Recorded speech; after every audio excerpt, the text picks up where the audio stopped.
My wife Anna was pregnant with our second child. We had nothing left. The landlord had sent notice. 3 days of food remained in the apartment. And I had just lost everything at the roulette table in Baden-Baden. Everything we had carefully saved. Everything Anna had set aside while I promised her, again, that I was in control. I walked back to our room unable to look at her. She was sitting at the small table by the window, the lamp burning low, hands folded in her lap. She looked at me and knew immediately. She always knew. She said nothing for a long moment. Then she said quietly, "Tell me what we have left and we will figure out what to do next." No accusation. No rage. No tears. Just that quiet, devastating strength. And I sat across from her feeling the full weight of what I was. A weak man. A man who had chosen the spinning wheel over his own family. Over his own word. Over his own dignity. I'm going to talk to you today about weakness. Not physical weakness. The weakness of character that destroys men from inside while they tell themselves stories about why they are actually fine. I spent years being this man. I know every excuse. Every justification. Every story a weak man tells himself to avoid looking honestly at what he is. And I also know, from watching men in Siberian prison and Petersburg literary salons and in my own mirror, that weakness follows specific patterns. 7 specific behaviors that repeat in weak men across all circumstances. By the end of what I am about to tell you, you will recognize them. Some in other people. Some, if you are honest, in yourself. The first thing weak men do is explain themselves when silence would serve them better. I learned this the hard way in my early years in Petersburg. I was young and desperately wanted recognition. Someone would raise an eyebrow at something I had written and I would immediately begin justifying. Explaining the philosophy behind the choice. The artistic intention. The deeper meaning no one had apparently grasped. And the more I explained, the less anyone respected the work. Because explanation is a form of pleading. It says, I need you to understand me. I cannot stand without your approval. I need your validation to feel that what I have done is real. Men who need constant validation are, at their core, afraid. Afraid that without explanation, without the protective wall of justification, what they have done won't be enough on its own. Strong men let their work and choices stand without defense. Not from arrogance, but from the understanding that most explanation is just fear wearing the mask of reason. Raskolnikov explains himself constantly. To Sonia.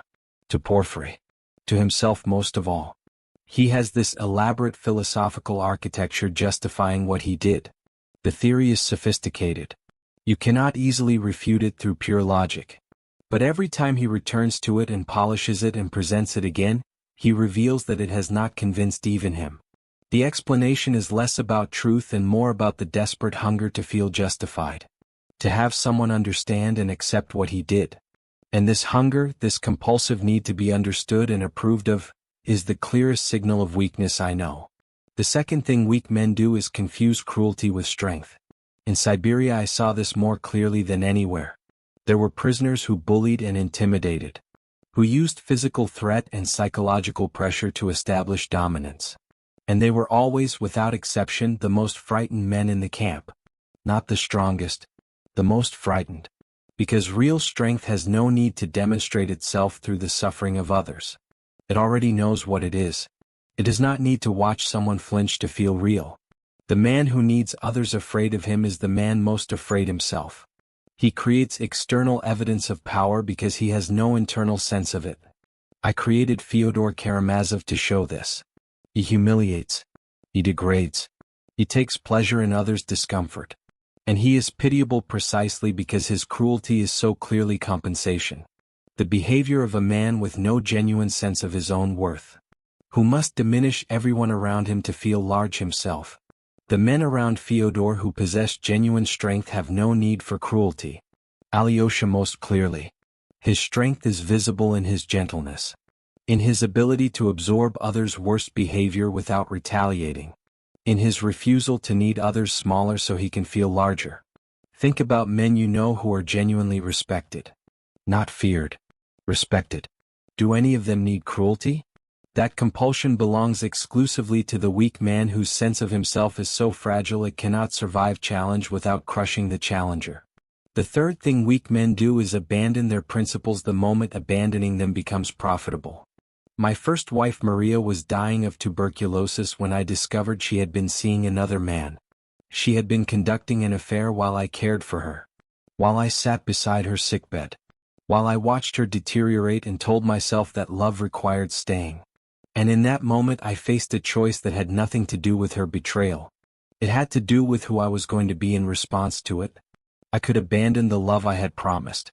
Could justify leaving on grounds any man would understand. Could make her abandonment into permission for my own. I stayed. Not because I was noble. Because I had made a commitment that my principles said meant something regardless of what she had done. And holding it cost me something real. Something I felt in my chest every time I looked at her after knowing. Principles that cost nothing to hold are not principles. They are preferences. The test of whether a man's principles are real comes only when holding them is genuinely expensive. When abandoning them would be profitable, safe, and comfortable. Weak men discover in these moments that their principles were always preferences. That they were never willing to pay real prices for what they claimed to believe. Strong men find out something different about themselves entirely. The fourth thing weak men do is make suffering into an identity. This is perhaps the most invisible weakness because it presents itself as depth. As sensitivity. As the hard-won wisdom of a man who has been through things others haven't. And suffering does create depth. I will not deny this. The mock execution. Maria's death. My son Alexei dying in my arms at 3 years old from an epileptic seizure, the same disease I carried, the disease I had perhaps passed to him. This suffering was real and it changed me. But there is a difference between suffering that changes you and suffering that becomes you. The underground man has suffered. Real slights.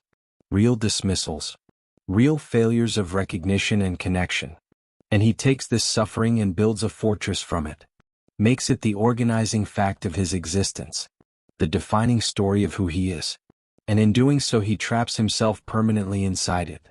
Because as long as suffering is your identity, healing becomes a threat. Recovery becomes something to be avoided. If you move through suffering and out the other side, you lose the story that has organized your entire sense of yourself. You become, terrifyingly, just a man without a defining wound. The underground man cannot face this. So he stays underground, perfecting his suffering, maintaining it carefully against any possibility of resolution. Strong men suffer fully and then move. They don't deny what happened. They feel it completely. And then they refuse to let it become the permanent story. They insist on being more than what was done to them. This insistence, this refusal to be permanently defined by pain, is one of the most important marks of genuine strength I have ever observed in a human being. The fifth thing weak men do is choose comfortable lies over uncomfortable truths about themselves. I did this for years with my gambling. The comfortable story was that I had a system. That with more discipline and more capital I would find the approach that worked. That each loss was an anomaly, a deviation from the method that was fundamentally sound. The true story was simpler and more shameful. I was destroying my family's security for the physical sensation of the wheel spinning. The system was a fiction I maintained because the truth was too painful to face directly. And choosing the comfortable lie repeatedly does something to a man. It slowly destroys his capacity for honest self-assessment. Because if you cannot see yourself clearly, you cannot change. You can only continue. And the comfortable story always meets reality eventually. The money runs out. The relationship breaks beyond repair.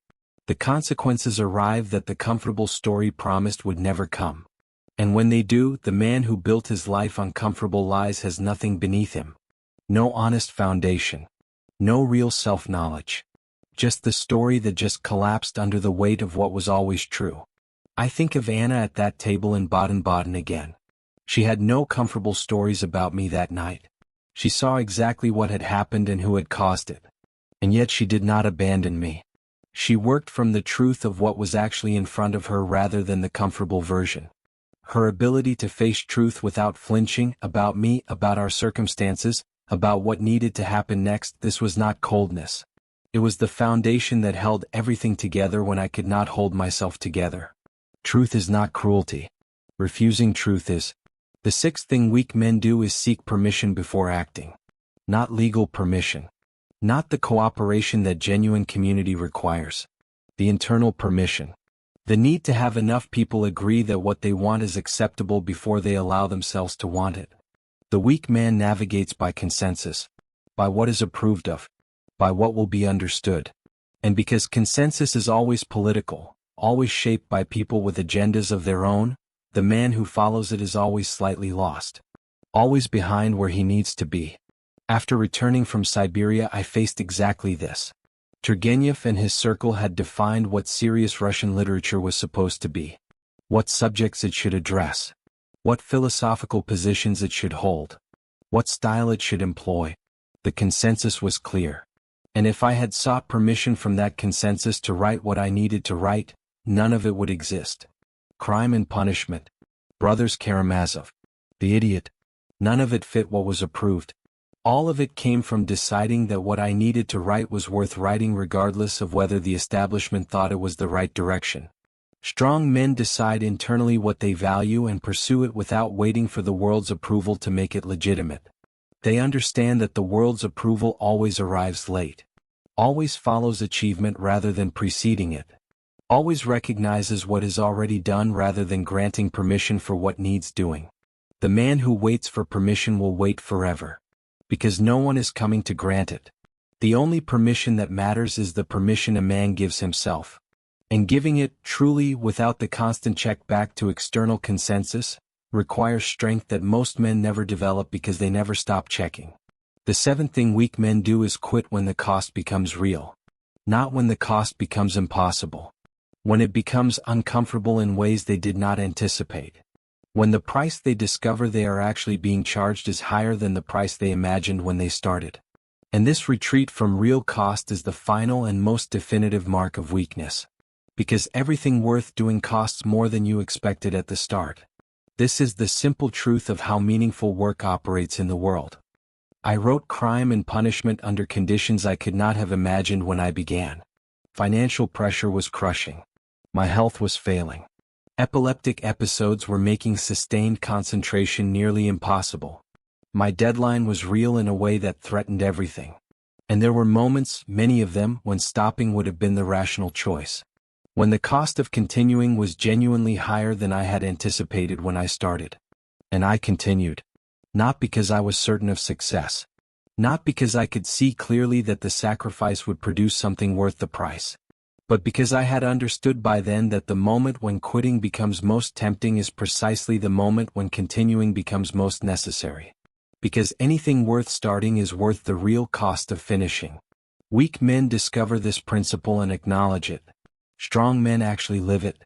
When the rational calculation says stop. When the comfortable choice says this is enough, no one could blame you, you tried. When every reasonable argument points toward stepping back. The strong man steps forward instead. Not because he is indifferent to cost. Not because he doesn't feel the weight of it. But because he has decided, before the moment arrives, that what he is pursuing is worth the price that real pursuit charges. Let me bring all 7 of these back to where we began. That night in Baden-Baden. Anna at the table. Lamp burning low. I had failed at every one of these things at various points in my life. I had explained when silence was required. I had watched men use cruelty and understood its appeal even if I rarely indulged it myself. I had bent principles when bending them seemed profitable. I had worn my suffering as identity at my worst moments.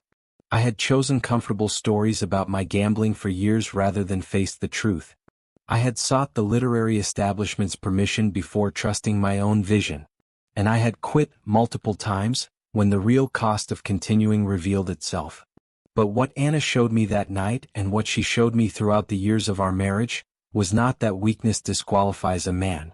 She knew exactly what I was. She had no illusions. What she showed me was that weakness is not the final word unless you allow it to be. That the question is not whether you have been weak. You have. Every man has. The question is whether you are willing to see it clearly. Without the comfortable story. Without the justification. Without the explanation that makes it someone else's fault or circumstances' fault or God's fault. Just clearly. The way Anna saw it that night. Quiet. Patient. Completely unsparing. And then decide what you are going to do next. You know which of these 7 things live in you. You have known for some time. The only question remaining is whether you will keep choosing the comfortable story about it, or whether you will sit at the table with the lamp burning low and look at what is actually there. Because strength does not begin with the absence of weakness. It begins with the moment a man stops pretending he doesn't have any.